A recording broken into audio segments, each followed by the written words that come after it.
Welcome back to Anant Mahagowda Kannada vlogs. ತುಂಬಾ long gap ಆಗಿಬಿಟ್ಟಿತ್ತು, vlog ಮಾಡೋಕ್ಕಾಗ್ತಾ ಇರಲಿಲ್ಲ. ಸೊ ಹಾಗೆ ವ್ಲಾಗ್ ಮಾಡೋಣ ಅಂತ ಹೇಳಿ ಇವತ್ತೊಂದು ವ್ಲಾಗ್ ಮಾಡ್ತಾ ಇದ್ದೀನಿ. ಸೊ ಏನಪ್ಪ ಸ್ಪೆಷಲ್ ಅಂತ ಅಂದರೆ, ಇವತ್ತು ಭೀಮನ ಅಮಾವಾಸ್ಯೆ ಅಲ್ವಾ. ಸೊ ಹಾಗಾಗಿ ಇವತ್ತು ನಮ್ಮ ಪತಿ ದೇವರ ಪಾದ ಪೂಜೆ ಮಾಡಬೇಕಲ್ಲ. ಸೊ ಹಾಗೆ ಒಂದು ವಿಡಿಯೋ ಮಾಡ್ಕೊಂಡಂಗೂ ಆಗುತ್ತೆ ಅಂತ ಹೇಳಿ ನಾನು ಈ ವಿಡಿಯೋ ಮಾಡ್ಕೊಂಡಿದ್ದೀನಿ.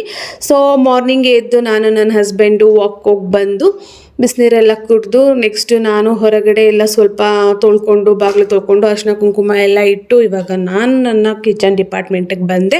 ಸೊ ನೈಟೇ ನಾನು ಎಲ್ಲ ಕ್ಲೀನ್ ಮಾಡಿ ಇಟ್ಬಿಟ್ಟಿರ್ತೀನಿ ಕಿಚನ್ನ. ಆ್ಯಂಡ್ ಮಾರ್ನಿಂಗ್ ಟಿಫನ್ಗೂ ಏನು ಬೇಕು ಎಲ್ಲನೂ ನಾನು ನೈಟೇ ಎಲ್ಲ ರೆಡಿ ಮಾಡಿ ಇಟ್ಕೊಂಡು ಬಿಡ್ತೀನಿ. ಈರುಳ್ಳಿ ಸಿಪ್ಪೆ ತೆಗಿಯೋದ್ರಿಂದ ಹಿಡಿದು ಪ್ರತಿಯೊಂದು ಎಲ್ಲ ನಾನು ನೈಟೇ ಎಲ್ಲ ರೆಡಿ ಮಾಡಿ ಇಟ್ಕೊಂಡಿರ್ತೀನಿ, ಯಾಕಂದರೆ ಮಾರ್ನಿಂಗ್ ಹೋಗಿ ಈಸಿ ಆಗುತ್ತೆ ಅಂತ ಹೇಳಿ.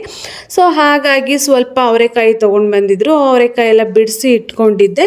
ಅವರೆಕಾಯಿ ಮತ್ತು ಬಟಾಣಿ ಹಾಕಿದ್ರೆ ಸ್ವಲ್ಪ ಚೆನ್ನಾಗಿರುತ್ತೆ ಅಂತ ಹೇಳಿ ಅದನ್ನು ನಾನು ತೊಳೆದು ಇವಾಗ 1-2 ವಿಷಲ್ ಕೂಗಿಸ್ಕೊಳ್ಳೋಣ ಅಂತ ಹೇಳಿ ಕುಕ್ಕರ್ಗೆ ಹಾಕ್ತಾ ಇದ್ದೀನಿ. ಸೊ ಅದು ಕೂಗೋ ಅಷ್ಟರಲ್ಲಿ ಈ ಕಡೆ ಮಸಾಲೆಗೆಲ್ಲ ರೆಡಿ ಮಾಡ್ಕೊಳ್ಳೋಣ ಅಂತ ಹೇಳಿ ಮಸಾಲೆ ಎಲ್ಲ ರೆಡಿ ಮಾಡ್ಕೊಬೇಕು. ಮಸಾಲೆ ಎಲ್ಲ ರೆಡಿ ಮಾಡಿಕೊಂಡು ನೆಕ್ಸ್ಟು ಕುರ್ಮನು ರೆಡಿ ಮಾಡ್ಕೊಬೇಕು. ಅದಾದಮೇಲೆ ಸ್ವಲ್ಪ ಗೀ ರೈಸ್ ಮಾಡ್ಕೊಂಬಿಡೋಣ ಅಂತ ಹೇಳಿ ಅದು ಕಾಳು ಬೆಂದಿತ್ತು. ಸೊ ಅದನ್ನು ಒಂದು ವೆಸಲ್ಗೆ ಹಾಕಿ ಇವಾಗ ನೆಕ್ಸ್ಟು ಇಲ್ಲಿ ಗೀ ರೈಸ್ ಸಹ ನಾನು ರೆಡಿ ಮಾಡ್ಕೊತಾ ಇದ್ದೀನಿ. ಸೊ ಫಸ್ಟು ಏನು ಅಂದರೆ ಮಾರ್ನಿಂಗ್ ಬ್ರೇಕ್ಫಾಸ್ಟ್ ಒಂದು ಬೇಗ ರೆಡಿ ಆಯಿತು ಅಂತ ಅಂದರೆ ಏನೋ ಒಂಥರ ಸಮಾಧಾನ. ಆಮೇಲಿನ ಕೆಲಸ ಹೇಗೋ ಆಗುತ್ತೆ, ಸ್ವಲ್ಪ ಬೇಗ ಆದ್ರೂ, ಇಲ್ಲಾಂದರೆ ನಿಧಾನಕ್ಕೆ ಮಾಡಿಕೊಂಡ್ರೂ ಆಗುತ್ತೆ. ಅದನ್ನೇನು ಇದಿರಲ್ಲ. ಬ್ರೇಕ್ಫಾಸ್ಟು, ಲಂಚು, ನೈಟ್ ಡಿನ್ನರು ಇದರದ್ದೇ ಒಂದು ದೊಡ್ಡ ತಲೆನೋವಪ್ಪ. ಸೊ ನಾನು ಎಲ್ಲ ಮುಗಿಸಿ ಪಾಪನಿಬ್ರು ಸನ ಅಂತ ಹೋದೆ. ಬಟ್ ಹೋಗೋ ಅಷ್ಟರಲ್ಲಿ ಅವಳು ಆಲ್ರೆಡಿ ಎದ್ಬಿಟ್ಟಿದ್ಲು. ಯಾವಾಗಲೂ ಲೇಟಾಗಿ ಎದ್ದೇಳ್ತಾ ಇದ್ದವಳು ಇವತ್ತು ಏನೋ ಒಂದು 7:30ಗೆಲ್ಲ ಎದ್ಬಿಟ್ಟಿದ್ದಾಳೆ. ಸೊ ಹಾಗಾಗಿ ಅವಳ ಜೊತೆ ನಾನು ಸ್ವಲ್ಪ ಹಾಗೆ ಮಾತಾಡಿಕೊಂಡು ಕೂತಿದ್ದೆ. ಹೆಂಗೂ ಬೇಗ ಎದ್ದಿದೆಯಲ್ಲ, ನಡಿ ಚಿನಿ ಸ್ನಾನ ಮಾಡಿಸ್ಕೊಡ್ತೀನಿ ಅಂತ ಹೇಳಿದೆ. ಸ್ಕೂಲಿಗೆ ಹೋಗೋಕ್ಕೆ ರೆಡಿ ಆಗೋ ಅಂತ. ಅದಕ್ಕೆ ಅಮ್ಮ ನಾನು ಹೋಗಲ್ಲ ಅಂತ ಹೇಳ್ತಾ ಇದ್ದಾಳೆ. ಅಂದರೆ ಎಲ್ಲ ಇವಳ್ದು ಏನೋ ಅಡ್ಜಸ್ಟ್ ಆಗಿದ್ದಾಳೆ ಸ್ಕೂಲಿಗೆ. ಬಟ್ ಏನು ಅಂತ ಅಂದರೆ ಸ್ಟಾರ್ಟಿಂಗ್ ಟಬಲ್ಲು ಇವಳಿಗೊಂಥರ. ಅದಕ್ಕೆ ಅವ್ರ ಅಪ್ಪನ ಕಚ್ಕೊಂಡು ಮಲ್ಕೊತವಳೆ. ಮತ್ತು ನಾನು ಹಾಗೆ ನೈಸ್ ಮಾಡಿಕೊಂಡು ನೋಡಮ್ಮ ಚಾರು ರೆಡಿ ಆದ್ಲು ಸ್ಕೂಲಿಗೆ ಅಂತಂದರೆ ಅವಳ ಫ್ರೆಂಡ್ ಚಾರು ಇಬ್ಬರು ಜೊತೆಗೆ ಹೋಗೋದು ಸ್ಕೂಲಿಗೆ. ಸೊ ಹಾಗಾಗಿ ನೋಡೋವಳು ಆಲ್ರೆಡಿ ರೆಡಿ ಆಗಿದ್ದಾಳೆ. ನೀನು ಇನ್ನೂ ಇವಾಗ ಎದ್ದೇಳ್ತಾ ಇದೆಯಾ, ಎದ್ದೇಳು ಬೇಗ, ಇನ್ನೂ ಸ್ನಾನ ಮುಗಿಸಿ ನೀನು ಟಿಫನ್ ಮುಗಿಸೋ ಅಷ್ಟರಲ್ಲಿ ಆಗುತ್ತೆ, ಅರ್ಧ ದಿನ ಬೇಕು ನಿನಗೇನೆ ಅಂತ ಹೇಳಿ ಅವಳಿಗೆ ಪೂಸಿ ಹೊಡ್ಕೊಂಡು ಅವ್ರ ಅಪ್ಪನಿಂದ ಆಚೆ ಕರ್ಕೊಂಬಂದು. ಅವ್ರ ಅಪ್ಪ ಇಲ್ಲಾಂದರೆ ಹೆಂಗಾದ್ರೂ ಮ್ಯಾನೇಜ್ ಮಾಡ್ಕೊಂಬಿಡ್ಬೋದು. ಈ ಹೆಣ್ಮಕ್ಳೇ ಇಷ್ಟಪ್ಪ, ಅಪ್ಪಂದಿರು ಇದ್ಬಿಟ್ರೆ ಮಾತ್ರ ಹಿಡಿಯೋಕ್ಕೆ ಆಗಲ್ಲ ಇವ್ರನ್ನಂತೂ. ಬೆಳಗ್ಗೆಯಿಂದ ಸಂಜೆವರೆಗೂ ನೋಡ್ಕೊಳ್ಳೋರು ನಾವು. ಅಂದರೆ ಇಲ್ಲಿ ನಮ್ದು ಏನು ಬರೋದೇ ಇಲ್ಲ, ಕ್ರೆಡಿಟ್ಸ್ ಎಲ್ಲ ಬರೀ ಅಪ್ಪಂದಿರಿಗೆ ಹೋಗುತ್ತೆ. ನನಗೆ ಅದೊಂದು ಬೇಜಾರು. ಏನು ಮಾಡೋಕ್ಕಾಗಲ್ಲ, ಹೆಣ್ಮಕ್ಳು ಅಂದಮೇಲೆ ಇದೆಲ್ಲ ಕಾಮನ್ನೇ. ಸೊ ಹಾಗಾಗಿ ಇವಾಗ ಸ್ನಾನಕ್ಕೆ ಕರ್ಕೊಂಡು ಹೋಗೋಣ ಅಂತ ಹೇಳಿ ಈಗ ಅವಳನ್ನ ಸ್ನಾನಕ್ಕೆ ಕರ್ಕೊಂಡು ಹೋಗಬೇಕು. ಅದರಲ್ಲೂ ಪೂಸಿ ಹೊಡಿಬೇಕು ಅವಳಿಗೆ ಸ್ನಾನಕ್ಕೆ ಕರ್ಕೊಂಡು ಹೋಗೋಕ್ಕೆ, ತಿನ್ಸೋಕ್ಕೆ, ಎಲ್ಲದಕ್ಕೂ. ಸೊ ಸ್ನಾನ ಎಲ್ಲ ಮುಗಿಸಿ ಇವಾಗ ಅವಳಿಗೆ ಯೂನಿಫಾರ್ಮ್ ಎಲ್ಲ ಹಾಕ್ತೆ.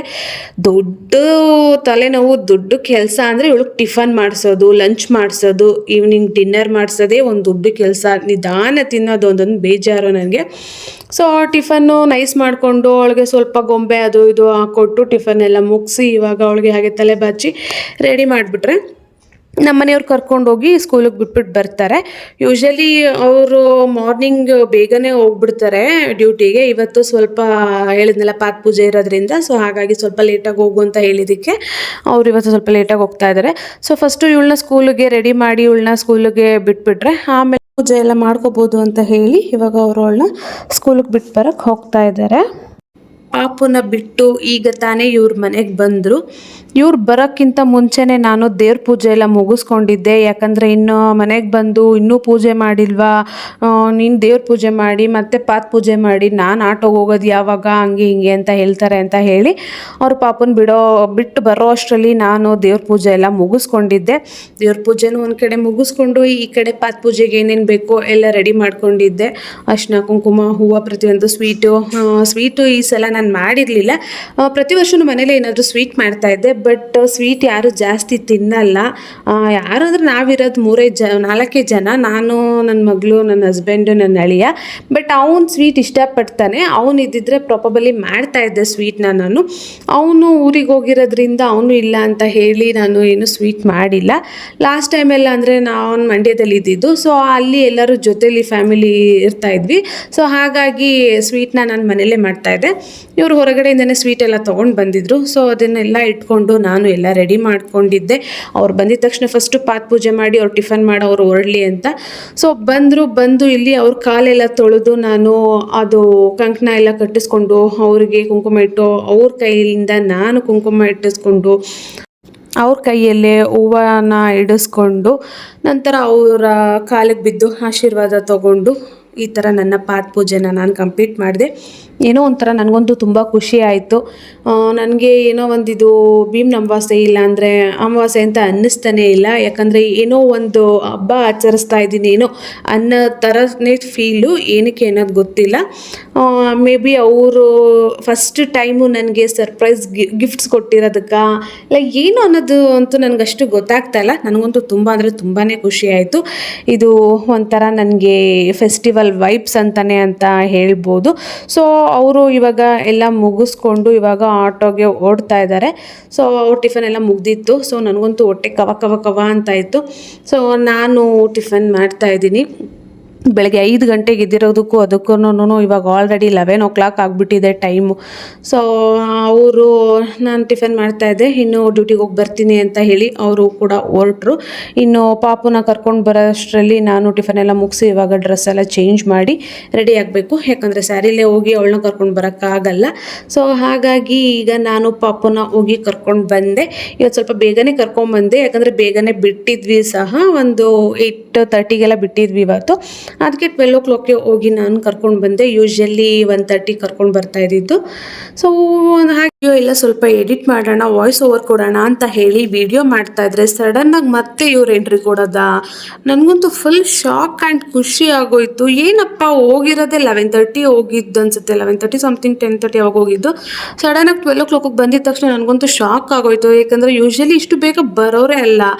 ಆ್ಯಂಡ್ ನನ್ನ ಫೇವ್ರೆಟ್ DBC ತೊಗೊಂಡು ಬಂದಿದ್ದಂತೂ ಇನ್ನೂ ಡಬಲ್ ತ್ರಿಬಲ್ ಖುಷಿ ಆಗೋಯ್ತು. ನನಗಂತೂ ಕರ್ಕೊಂಡು ಹೋಗ್ತೀನಿ ಅಂತ ಹೇಳ್ತಾ ಇದ್ರು. ಇವತ್ತು ಅದನ್ನು ತೊಗೊಂಡು ಬಂದು ಕೊಟ್ಟಿದ್ಕಂತೂ ನನ್ನ ಖುಷಿನ ಹೇಳ್ಕೊಳಕ್ಕೆ ಆಗ್ತಾಯಿಲ್ಲ. ಅಷ್ಟು ಖುಷಿ ಆಯಿತು ನನಗಂತೂ. ಅವರೇ ಇವತ್ತು ನನ್ನನ್ನು ಕರ್ಕೊಂಡು ಹೋಗ್ದಿರಾ ಅವರೇ ಒಂದು ಸ್ಯಾರಿನ ಗಿಫ್ಟ್ ಮಾಡಿರೋದಾಗಲಿ ಆ್ಯಂಡ್ DBC ಕೊಡಿಸಿರೋದಾಗಲಿ ತುಂಬ ಅಂದರೆ ತುಂಬಾ ಖುಷಿ ಆಯಿತು. ಅದಕ್ಕೆ ಅನಿಸುತ್ತೆ ನನಗೆ ಮಾರ್ನಿಂಗಿಂದನೂ ಇದು ಒಂದು ಫೆಸ್ಟಿವಲ್ ವೈಬ್ ಥರ ಅನ್ನಿಸ್ತಾ ಇದ್ದಿದ್ದು. ಸೊ ನನ್ನ ಆನ್ಸರ್ ನನಗೇನೆ ಇವತ್ತು ಸಿಕ್ಬಿಡ್ತು. ಸೊ ನನಗಂತೂ ತುಂಬ ಅಂದರೆ ತುಂಬಾ ಖುಷಿ ಆಯಿತು. ಫಸ್ಟ್ ತಂದಿದ ತಕ್ಷಣ ನನ್ನ ಮಗಳಿಗೆ ಸ್ವಲ್ಪ ತಿನ್ನಿಸ್ಬಿಟ್ರೆ ಸಮಾಧಾನ. ಇಲ್ಲಾಂದರೆ ಅವಳು ಎಲ್ಲಿ ತಿನ್ನಕ್ಕೆ ಬಿಡ್ತಾಳೆ. ಅವಳಿಗೆ ಫಸ್ಟು ಸಪ್ರೇಟಾಗಿ ತಿನ್ನಿಸ್ಬಿಟ್ಟು ಆಮೇಲೆ ನಾನು ಸಹ ತಿಂತಾಯಿದ್ದೆ. ನಮ್ಮ ಮನೆಯವರು ಇದನ್ನೆಲ್ಲ ಏನಷ್ಟು ಇಷ್ಟಪಡಲ್ಲ. ನನಗಿಷ್ಟ ಅಂತ ಹೇಳಿ ಅವರು ತಂದುಕೊಡೋದು ಜಾಸ್ತಿ. ಸೊ ಹಾಗಾಗಿ ಅವರ ತಂದಿದ್ದು ಗಿಫ್ಟನ್ನ ಅವರ ಕೈಯಿಂದನೇ ಕೊಡಲಿ ಅಂತ ಹೇಳಿ ಇದೊಂದು ವಿಡಿಯೋ ಮಾಡಿಕೊಂಡೆ. ಸೊ ಈ ವಿಡಿಯೋನ ನಾನು ಇನ್ಸ್ಟಾಗ್ರಾಮಲ್ಲಿ ಸಹ ಹಾಕಿದ್ದೀನಿ. ಸೊ ನೀವು ನನ್ನ ಇನ್ಸ್ಟಾದಲ್ಲಿ ಸಹ ನೋಡ್ಬೋದು. ನನಗಂತೂ ಪ್ರಾಬಬಲಿ ತುಂಬ ಖುಷಿ ಆಯಿತು ಇವತ್ತಂತೂ. ನನಗೆ ಒಂದು ಅನ್ಎಕ್ಸ್ಪೆಕ್ಟೆಡ್ ಗಿಫ್ಟ್ಸ್ ಆಗಲಿ ಅವರ ಸಡನ್ ಎಂಟ್ರಿ ಪ್ರತಿಯೊಂದು ಎಲ್ಲ ತುಂಬ ಖುಷಿ ಆಯಿತು. ಸೊ ಇವತ್ತಿನ ನನ್ನ ಈ ವ್ಲಾಗ್ ನಿಮ್ಮೆಲ್ಲರಿಗೂ ಇಷ್ಟ ಆಗಿದೆ ಅಂತ ಭಾವಿಸ್ತೀನಿ. ಸೊ ಯಾರೆಲ್ಲ ಇನ್ನೂ ನನ್ನ ಚಾನಲ್ನ ಸಬ್ಸ್ಕ್ರೈಬ್ ಮಾಡಿಲ್ಲ ಫಸ್ಟು ನನ್ನ ಚಾನಲ್ನ ಸಬ್ಸ್ಕ್ರೈಬ್ ಮಾಡಿ ಅಂತ ಹೇಳ್ತಾ ಇವತ್ತಿನ ವ್ಲಾಗ್ನ ಇಲ್ಲಿಗೆ ಎಂಡ್ ಮಾಡ್ತಾ ಇದ್ದೀನಿ. ಮತ್ತೊಂದು ವ್ಲಾಗಲ್ಲಿ ಸಿಗ್ತೀನಿ.